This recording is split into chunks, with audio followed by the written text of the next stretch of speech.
So friends, welcome to our channel. If you guys opening the Fortnite, so guys, this showing this error unable to sign into your account for PlayStation Network.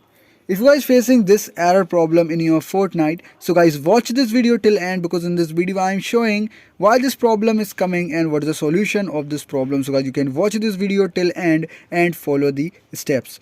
So the first step is, if you run Fortnite from the Epic Games launcher, you can choose to modify its shortcut to fix the error of unable to connect to Fortnite server. Now, here's the tutorial. Close the Epic Games launcher and reconnect your internet connection. Then, right click the shortcut of Epic Games launcher and choose Properties. In the pop-up window, navigate to the Shortcut tab.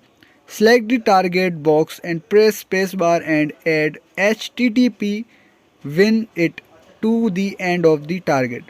Then click OK to save the changes. Now after that, run Epic Games Launcher as administrator, then restart your device. I hope you understand what I am saying. Do like this video, don't forget to subscribe my channel.